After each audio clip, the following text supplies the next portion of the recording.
I'm going to get on with the creature toolbox for Battlebond. Um, the vast majority of these cards are really bulk, so I'm not going to talk about them from the point of value of, oh, here's an uncommon that I think 3 years from now is going to be a $5 uncommon, or yeah, this card is just exactly what deck X needed. That's not what we're talking about here. We're talking about how these cards are going to work for you when you go to your pre-release, or when you play it at home if you bought a booster box like I did. So Doom Traveler, and I'm going to go in converted mana cost from 1 to the highest. And of course, the partners are not here. The partners are in the first video. This time I went to Gatherer and made sure that I got everything that was exactly a common and an uncommon, because these symbols are terrible. So I just had to do it that way. Doom Traveler, which I think is from Innistrad block, is very good. When it dies, leaves behind a token. That's very nice. Loyal Pegasus ain't that great. It cannot attack or block alone. It's kind of like a mug, flunkies in white. It is still a 1/1 flyer. The Kraken is a nice wall. You would have to enchant it to make it attack. And at 0/4, it's only a 1-drop, so that's fine. But walls or 0x cards are way better when they have flying. Tenacious Dead is pretty good. I think it was from M13. And as it dies, every other turn you will play it again, meaning it'll die, you'll pay 1 black, you'll bring it back, but it comes out tapped, so you have to wait another turn. So that's great. If you have one of these and something else going on, you can continually be chump blocking with this thing and postponing the game to the point where you want to do something stronger.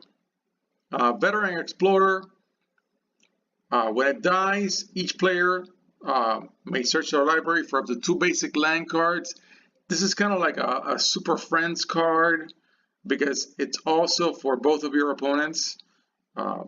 So I think it's fine, in a friendly environment, but it also helps your opponents. Feral Hydra, it'll enter with as many counters as you can put on it, which is great. It's an X creature. It would normally come in at least with 1 counter, otherwise it'd be dead. So I should have put it in the 2-drops. And then you can put a +1/+1 counter on it for 3, and your partner can do that for you. That's nice. Then in the case of the white 2-drops, the Fox, for 1 white, you can sacrifice it and you can exile target enchantment. That's nice. Then the Lightwalker has flying as long as you put a counter on it with something else. The Dinosaur is just a 2/3/1 vanilla. And then the Explorer, you can search your library for X playing cards, where X is the number of players who control more lands than you. That's a little tricky, but I can help you if you're lagging behind. If you're not going to search your library for any cards, and it's just a bear. The Guide is a Merfolk. That's nice. We need more Merfolk to add to other Merfolk decks. 2/1, and for a lot of mana, 5. A target creature cannot be blocked this turn. It can be this creature, but it can be another creature. That can actually be very good mid to late game. I would spend 5 mana to make something really awesome unblockable. Omen Speaker is fantastic because you get to scry 2 when it enters. Fog Bank, for some reason, is a money card in this set. I have no idea. I think this card is going to be 10 cents in a month. But anyways, that's just me. It does have flying, and that's good. And you can prevent all damage to it, so it can just sit there and take a beating and slow down your opponent until you have your game plan assembled. The Corsair only has flying when it attacks. The Imp has flying and lifelink. That's really good. Even though it's a 2/1/1, that's great evasion. The Gao enters tapped, but it's a 2/2/3. The Dissenter, when it dies, leaves behind a 2/2 token. That's nice. Just like, it reminds me, of course, of Doom Traveler. Okay, the Swindler, You can tap it, and you can pay 3 life, flip a coin, and if you win it, you gain 6 life. It's a gamble. That's why it's called a swindler. I'm not too crazy about it. I don't like going flipping. That's just me. The Hand of Silumgar, 2/1 with Death Touch. That's really good. Death Touch is great. It can really stall your opponent. The Baby Dragon is here if you want to do a little bit of a Dragon and Knights theme. This is a great card in this specific set. Otherwise, it's just bulk.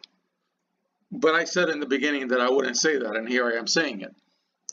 The Initiate, when you tap it, target creature with power 2 or less cannot be blocked this turn. That's good. That's good. I mean, you can ping for 2 without being blocked. That's not bad. The Marauder, which is, I think I've seen it in the old core sets. When it attacks, it becomes a 3/2. That's not bad. The Fanatic, of course, I think I talked about it before because I think it is a money card. I forget. It's a good way to choose a card name and boost any one of those. So it'll be great if in your deck or your partner's deck, you guys or girls have a bunch of the same card with the same name. You just got to remember that, and then this thing will make it cost 1 less. That's fine. That's pretty good. Then the Reveler, you add 1 red mana, and you can destroy target artifact. That's pretty good. That is pretty good. There are some artifacts in this set. Then the Wolf, it cannot be blocked by anything that's like a one power. So it can only be blocked by anything that's 2 or greater power. Now, as printed, you can also enchant it, and then it cannot be blocked by anything less. That can actually be pretty good. Elvish Visionary does not require any introduction. Draws you a card. It's great. Then the Champion, when it enters the battlefield under your team's control, you can put a +1/+1 counter on it. That's great because you're really doing a 2/3/3, but it's whenever another warrior enters the battlefield under your team's control. So it can be your partner, and it can happen multiple times. It's whenever so if you drop 2 warriors, you get +2/+2. That's actually pretty good. That is pretty good.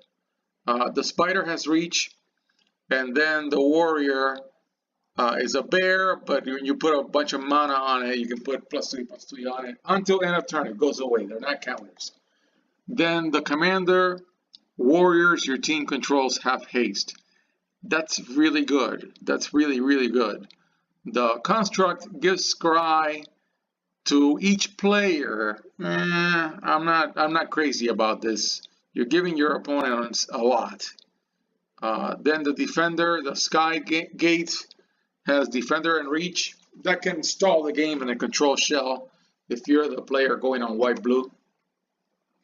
Midnight Guard, whenever another creature enters the battlefield on top, Midnight Guard, it basically means when something else enters the battlefield, when another creature enters the battlefield, it doesn't have to be under your control. It can be your opponent's. Then this thing effectively has vigilance. The Mascot, at the beginning of combat on your turn, you pay 3 white, and if you do support 2, that is actually pretty good. I love support. If you've seen the previous videos, I really, really, really love support, 2 or higher, and this is great because then you can help your partner. I keep calling my partner my opponent, and I'm sorry if I've said it that way. I really mean partner. I'm not going to put counters on my opponent's creatures. Then the 3/3/2 Aurora Champion and Elf Warrior. Wonderful combination. Because this deck is full of, this set is full of warriors, and I love elves. It's a white elf. Very interesting. When it attacks, if your team controls another warrior, tap target creature. That's pretty good because, yeah, that's really good. I like that a lot. 3/2 Trooper. When it blocks, it gets +2/+2 until end of turn. That's really strong, in my opinion. I mean, it's going to block and become a 4/4. I like that a lot. The Lynx was a great creature when it was in one of the old core sets. When it enters the battlefield, you tap target creature and opponent controls, and it doesn't untap. So it kind of, yeah, it's very good. The warrior is also fantastic because it cannot be blocked. Drop an aura on this dude and watch it hit for a lot. The scholar, when you tap it, you draw a card and then discard a card. It's very important that you're not discarding and then drawing. You're drawing and then you're discarding. So you draw and then you pick. Maybe your draw was a dead draw, a land you didn't need, and you're helping filter your deck in the way that you no longer have that land sticking around if you don't need that land at that time in the game, etc. The show off, I really like this card. It's a flyer, but each player draws a card. It's a Super Friends card. Each player means everyone. If you're having a friendly game, Super Friends is always a great idea. Give everybody a card. Why not? Water Cursor, for one blue, you can make it a 3/2. For another blue, you can make it a 4/1. That's really useful. Then the Assassin is a 3/2/2, and when it enters the battlefield, you put a -1 counter on target creature and opponent controls until end of turn. I don't think this is so great, but you know, in a pinch, I'd have to put it. If I had to put it in a deck to help my curve, I would. The Dancer, if your team controls another warrior, it gets +1/+1. That's pretty good because it's already a 3/3/2, so it's going to be a 3/4/3. The Blade Seeker is, of course, one of the cards that is specifically aimed for Two-Headed Giant, which is wonderful. When it enters the battlefield, each player on your team may discard a card, and each player who discarded a card this way draws a card. Again, just like I was saying before, that isn't so great because you have to discard something to draw something, and you need to know that that order matters. I don't know. Maybe it'll be good. The Rampart is a defender. When you tap it, target creature gains haste until end of turn. That's very, very useful. You got something big that you wanted to land and hit immediately. This is your enabler. I really like it. The Invoker from many core sets of old, 3/2, and you pay a gigantic amount of mana, 8 mana, and it deals 5 damage to target player or planeswalker. That's really great, even though it's going to cost you 8 mana. But if you're in a pinch, you can hit for 5 and try to take out one of the planeswalkers slowly, or over 2 turns or just 1 turn, and you can finish off your opponent. Again, your opponent is a Two-Headed Giant, so you really only have one opponent, even though there's 2 players, the 2 heads of the giant. 3/3/4 cannot attack or block alone. I'm never fond of these. That's just me. The Basilisk has Death Touch. That's fantastic. Nothing else needs to be said. I would definitely want to put this on any one of my green decks. Then the Fertilid Elemental enters with 2 counters. So it enters as a 3/2/2. And it's one of these cards where you can take counters from it and give it to something else. That's good. So you're going to remove the first counter, and target player, meaning you or your buddy, will search for a basic land card and put it on the battlefield tapped. You may feel compelled to use both counters. You may have a means by which you put more counters on Fertilid, and then, I mean, think about it. You do one of these support 2s twice. You're putting 4 counters on this thing. You're gonna get, between you and your partner, 3 lands on the battlefield that don't count for your land drop. I think this card is fantastic. The Wayfinder and Elf 3/3/3. When it enters the battlefield, each player gets a basic land card, put it into their hand, not the battlefield. Yeah, I think if you're in a pinch and your opponents don't need any more land, yeah, but even then, when you get to that point, you're getting pounded. I don't know. Then the multicolored, of course, in the 5 allied pairs all 3 drops, all color 1, color 2, and the colors are in the allied pairs. The white-blue one has vigilance, and when it dies, you draw a card. The white-green one, really fun, uncommon, back from, was it? Yeah, it has to be from Return to Ravnica. When it enters, you gain 3 life. The red-green one, for the same casting cost, it gets +1/+1 and trample until end of turn. Now notice, giving something trample twice doesn't really make much of a difference, but if you had double that, you give it +2/+2. That's alright, I guess. The Azra Oddsmaker is one of the new Azra, I guess, is a type of creature that belongs in this 2-headed giant format. It's a 3/3/3, and it requires a lot of setup. I was reading it before. This card really requires a lot of setup. So here it goes. It has to be at the beginning of combat, has to be on your turn, then you discard a card, then you gotta pick a creature, then that creature has to deal combat damage to a player, and then you draw 2 cards. That is a lot. So you'd have to have something that makes that creature unblockable. You're in red-black. A lot of your unblockables are in blue, especially the warrior. I don't know. I'll have to think about this one when I look at my card pool. Blue-black, the one blue-black is a flyer, but it always attacks. So it's gonna fly, it's gonna attack, and it's gonna die. A very quick death. Then the guard can block an additional creature, so it's almost like inverse menace, but it's only a 3/1. I mean, you're gonna have to drop an enchantment on this thing, an aura, an enchant creature. Yotian Soldier from Miradan, and you can almost tell because of the faded artwork. Everything in Miradan is faded, and it's got vigilance, and it's got a big butt. Then now I think we're entering our 4 drops. Yeah. Now we're on to the 4 drops. 4/3/2 lifelink. Enough said. You're going to be gaining life every time it attacks, and there is your Knight Dragon pair. I think it was, or was it correct? Am I correct? I don't know, but one of them, when you gain life, you can drop 2 tokens, so that's good if you put it in that deck. The zombie, it's very recent. I think it's from Amonkhet. ETB enters the battlefield. You untap target creature, effectively giving him vigilance for a turn. Not bad.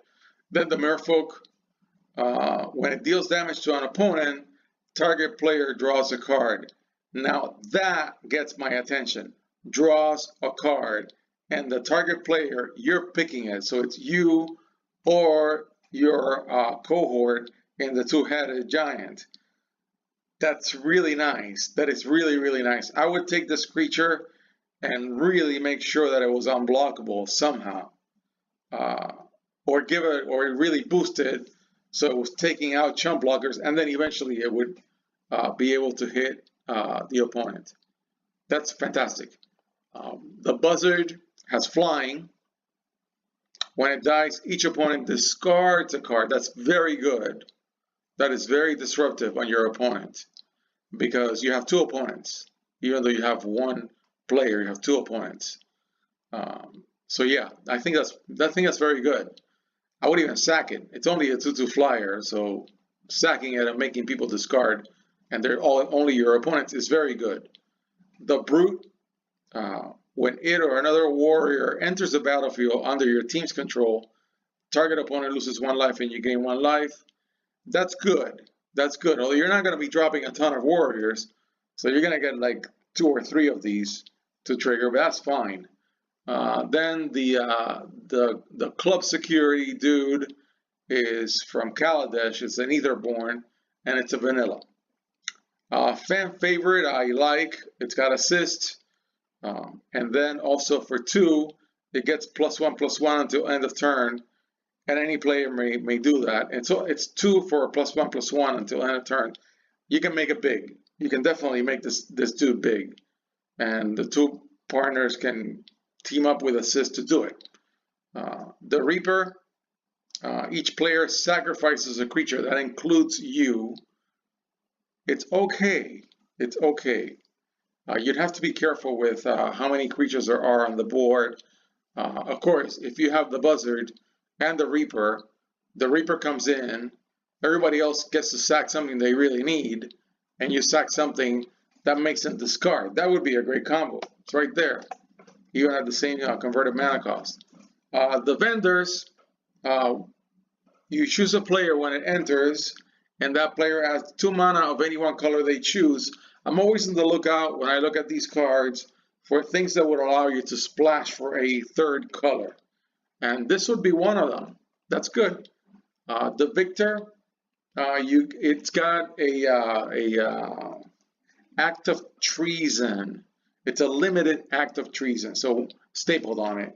When it enters the battlefield, can control a target creature an opponent controls with power 2 or less until end of turn. Untap it, gains haste.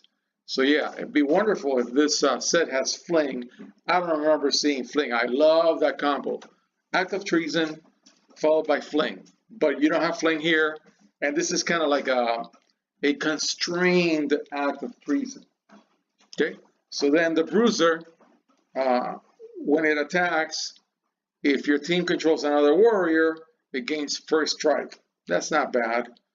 Then the Shaman, you may have target creature get +2/+0 at the beginning of combat on your turn. It can be this creature. That's nice. Then I think, are we still doing 4 drops? Yeah, we're finishing up the 4 drops. Then the Wumpus. Each other player may put a creature card from their hand onto the battlefield. That can be terrible. That can be terrible. You better make sure, you better know that one of your 2 opponents does not have a super mega gigantic creature that they can drop with this. You really have to make sure this thing can go south on you. Yes, it is a 4/6/6, but boy, can this go south on you. Then the Hump Beast, Hexproof, nice. Lagak, when it enters the battlefield, support 2. I love support 2.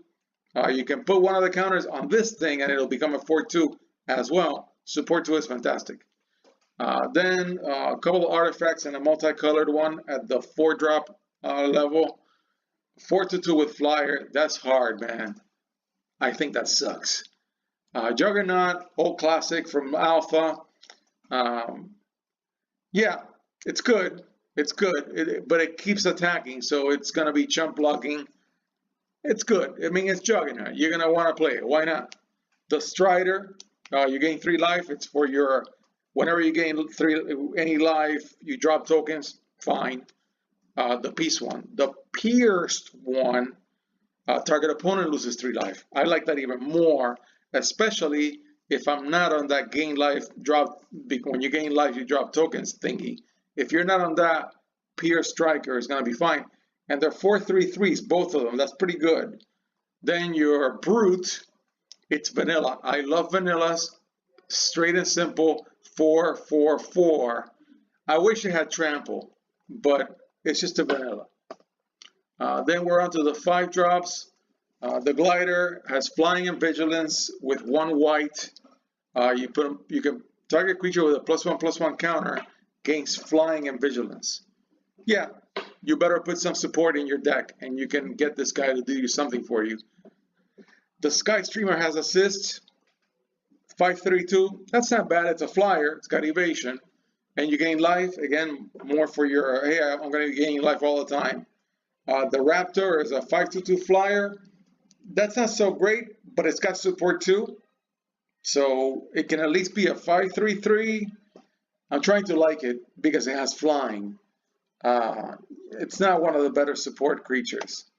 Then the Drake is a flyer, and you can untap up to 5 lands.